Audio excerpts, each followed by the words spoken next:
Rest fixes tired, but it doesn't always fix sad. Welcome to today's deep dive. We are looking at some really fascinating excerpts today from Beyond Burnout, Navigating the Path to Clinical Healing. Yeah, it's a really great text. It really is, and it tackles this dangerous misdiagnosis that's happening all around us. We're basically treating clinical depression like it's just a bad case of burnout. Right, like slapping a vacation on a medical condition. Exactly. Which, isn't just ineffective, it's actively preventing people from getting the specific toolkit they actually need, especially with services like coping and healing counseling, which we'll get into a bit later. The distinction is so vital. I mean, if you look around, everyone feels exhausted, right? Yeah. We are living in this era of chronic depletion. Oh, 100%. You feel it, I feel it, your neighbors feel it. Exactly. But calling a clinical condition needing a vacation or saying you're a little burned out, that just diverts us from actual treatment. Mhm. The mechanisms of exhaustion are totally different between the two. Right, so the interventions have to be fundamentally different too. Yes. Otherwise, we just leave people stranded in this cycle of feeling like they are, well, failing at resting. Okay, let's unpack this. Because to understand when rest isn't enough, I feel like we first have to understand when it actually is. So based on the text, how are we defining burnout? Just so we have a baseline for you. Well, the source material defines burnout as this highly specific situational phenomenon. It is tied directly to chronic stress. Like from your job or something? Yeah, usually originating from your workplace or maybe like a really heavy caregiving role. You have been running too hard for too long under too much pressure. Right, the demands just exceed your resources. Exactly. Yeah. And the crucial diagnostic key here, the factor that separates burnout from other things, is that it typically lifts or improves when that specific stressor is reduced. Oh, so if you take time away, the fog actually begins to clear. Yes, exactly. I like to think of it like a drained smartphone battery. You know, when you have way too many apps open, your screen brightness is all the way up, you're tracking your GPS, and you're streaming a video. Oh, yeah, and the battery just plummets into the red. Right. The processor is running hot trying to manage this impossible load of background tasks. That's a really good analogy. And if you plug that phone in, meaning in human terms, you take a real vacation, you sleep in for a few days, you aggressively slow your life down, and you turn off those draining apps. Then your battery actually recharges. Exactly. You feel your energy return. So if that happens, you are experiencing burnout. The charger of rest works perfectly. What's fascinating here is that society often treats that drained battery as the absolute end of the diagnostic road. We assume all exhaustion is purely situational, right? We do. We tell ourselves and we tell our friends, oh, you just need a long weekend. We assume everyone's internal charger is functioning perfectly. Like they just haven't been plugged into the wall long enough. Exactly. But the text is warning us that this assumption can be super dangerous. Because, well, what happens when you plug the phone in, you leave it on the charger all weekend, you take the vacation, you sleep 10 hours a night, and the screen is still black? Right. If the charger isn't working, we're dealing with a completely different mechanism. Not just an overused battery anymore. No, we are talking about a totally different operating system issue. The hardware is fundamentally misfiring. And that leads us directly into how the source defines clinical depression. Yeah, and the text lays out a very specific timeline for this. It talks about the 2-week rule. The 2-week mark is such a critical clinical threshold. So it's like when someone has taken that vacation, they've slept in, they've slowed down, and they still feel flat, foggy, or just off for more than 2 weeks. Yeah, that is a loud, flashing signal. Everyone has a few bad days or even a bad week, but 14 consecutive days of feeling this way is the dividing line. Where we stop looking at temporary stress and start looking at a persistent condition. Exactly. And we are looking for profound, low energy, noticeable changes in sleep patterns, like maybe sleeping way too much or suddenly having severe insomnia. Changes in appetite, too, right? And fatigue that sleep simply does not touch. Yes. Plus, difficulty concentrating on basic tasks and these pervasive feelings of worthlessness or guilt. Here's where it gets really interesting, though. The source explicitly mentions a term that I think a lot of people might not be familiar with. Oh, anhedonia. Yes, anhedonia. Can you break down exactly what that means for our listener? Because it feels like a major key to telling the two apart. Absolutely. Anhedonia is perhaps one of the most defining pieces of the clinical depression puzzle. In clinical terms, it is the complete loss of joy or pleasure in activities that a person usually loves. So not just feeling a little too tired to go to a basketball game. No, not at all. It is a profound chemical flattening of your emotional landscape. Wow. If you normally find deep comfort in gardening, let's say, and suddenly the thought of your garden brings you absolutely nothing, no joy, no interest, just an empty void, that is anhedonia. It's like the color has been completely drained out of the world. That's exactly it. Depression doesn't just lift when life slows down. Hmm. That is the fundamental difference from burnout. Because it stays in the room, even when the stressors have left the building. You could be on a beautiful beach in Hawaii, far away from your boss, completely removed from your demanding schedule, and still feel that crushing weight. That cognitive fog and that utter lack of joy. Exactly. Okay, so we have established the difference in the mechanisms. Making that diagnosis is step one. But what does the actual path forward look like? Well, the text is clear that both conditions require real care. You shouldn't just suffer through either of them. But because the mechanisms are radically different, you need a licensed professional, right? Yes, to help differentiate between the two. Mm. You need a clinician to map out the strategy. For depression, treatment often involves specific, evidence-based therapies and sometimes medication. And the text highlights CBT, which is cognitive behavioral therapy, and ACT, acceptance and commitment therapy. Right, those are the gold standards. Wait, I need to push back on this a little bit. Oh, sure. If we just establish that someone with depression has a totally broken charger, they have zero energy, zero joy, anhedonia, they can barely concentrate. Yeah, it's debilitating. How are they supposed to suddenly do the active, hard mental work of cognitive behavioral therapy? That just sounds exhausting. It does sound impossible. It sounds like asking someone who is drowning to suddenly learn to swim butterfly, you know? That is a phenomenal point, and it touches on the exact reason why professional intervention is required, rather than just reading a self-help book. Ah, because a book can't pace you. Exactly. The hopelessness and lack of energy are symptoms of the condition itself. A trained therapist knows how to pace the intervention. So how does CBT actually work when you're that depleted? CBT isn't just about forcing yourself to think positive thoughts. It is a mechanical process of identifying cognitive distortions. When you are depressed, your brain basically lies to you. It tells you you're worthless or you can't do anything. Right. And a therapist helps you catch that specific thought, examine it like a scientist, and restructure it to something neutral. Like, I have very low energy today, but I am still capable of completing one small task. Exactly. It's about rewiring the neural pathways very slowly. And what about ACT? Acceptance and commitment therapy? How does that work here? ACT takes a slightly different approach, which is why it's so vital that therapists have a diverse toolkit. Instead of trying to change the negative thought, ACT teaches you to stop fighting it.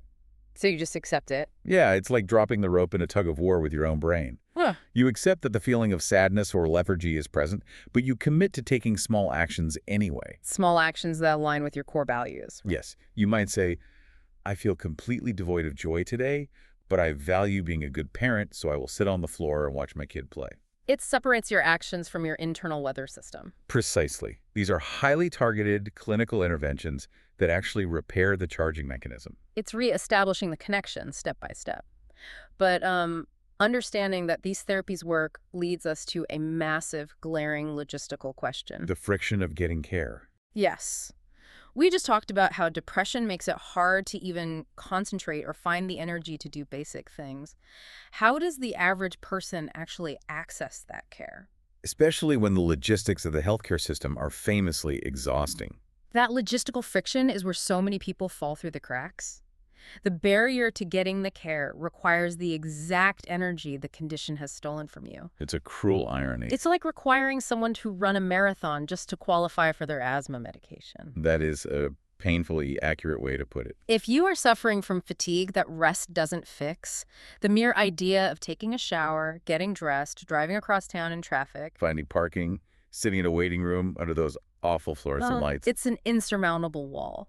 So how are modern providers fixing this? When you look at the case study of Coping and Healing Counseling, or CHC, in the text, you see how they are attempting to dismantle these exact barriers. And they do it mostly through telehealth, right? Completely through telehealth.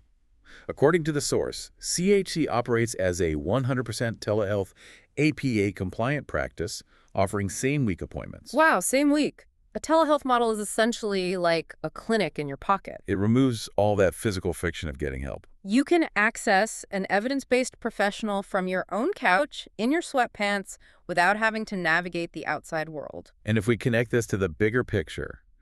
The source mentions they serve all 159 counties in the state of Georgia. That is a massive data point, all 159 counties. It's huge. We are talking about bringing high-level, specialized clinical care to rural or historically underserved areas. Right, because outside of major metropolitan hubs, you frequently encounter massive mental health deserts. In many of those counties, there might not be a physical therapy clinic within a 50-mile radius. Or, if there is, the waiting list might be 6 months long. Exactly. So a model that offers same-week telehealth appointments bridges that geographic divide instantly.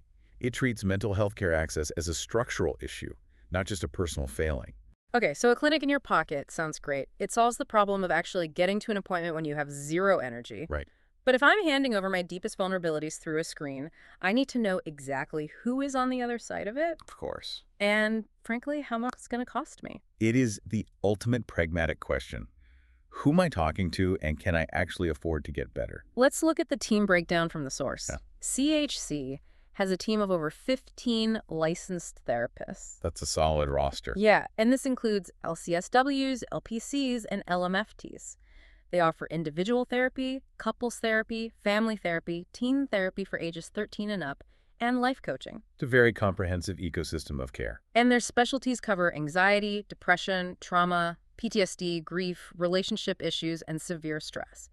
Could we unpack those acronyms real quick? Oh, absolutely. LCSW stands for Licensed Clinical Social Worker. They are highly trained in looking at systemic issues, like how your environment, your resources, and your community impact your mental health. Okay, got it. And LPC. LPC is a licensed professional counselor who often focuses heavily on the individual cognitive therapies we discussed, like CBT and ACT. And LMFT is licensed marriage and family therapist, right? Yes, specializing in how relationship dynamics and family systems contribute to your well-being. Having that whole spectrum means a patient isn't forced into a one-size-fits-all approach. That makes total sense. The source also specifically highlights that they have a diverse, culturally competent team. Yes, which is crucial. Why is cultural competence specifically called out as a vital metric for treating things like depression and burnout? Well, because therapy requires intense cognitive and emotional labor. If you are going to engage in therapies like CBT, you have to expose your inner thoughts and your systemic stressors. Which takes energy you already don't have. Exactly. Feeling truly understood by someone who grasps your specific cultural context, your community background, and your lived experience actually reduces the cognitive load of therapy. Oh, I see. Because you don't have to explain yourself. Right. If you have to spend the first half of every session explaining your cultural background or justifying your community's norms to your therapist, you are doing extra work. You are draining that battery even further. A culturally competent team means you are much more likely to find a clinician who fundamentally understands your baseline. Which probably accelerates the therapeutic alliance and makes the treatments infinitely more effective. 100%.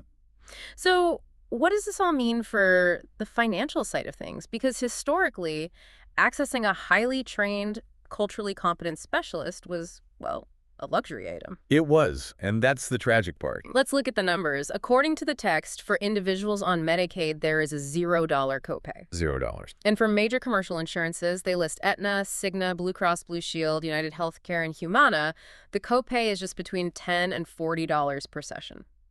By implementing a $0 copay for Medicaid and keeping commercial insurances in that $10 to $40 window, we're looking at a model that actively removes therapy from the luxury category. It places mental health intervention directly into standard, accessible medical care. It takes the financial terror out of seeking help. Yeah, when the barrier to entry is $0 or the cost of a couple of cups of coffee, the friction of, I can't afford to find out if I'm burned out or depressed, just disappear. It addresses the reality that the people who are most likely to suffer from severe burnout and depression are often the ones who have been priced out of the very treatments that could help them. People dealing with chronic systemic stress, heavy workloads, and challenging economic conditions. Exactly. Well, this has been an incredibly eye-opening journey through this text.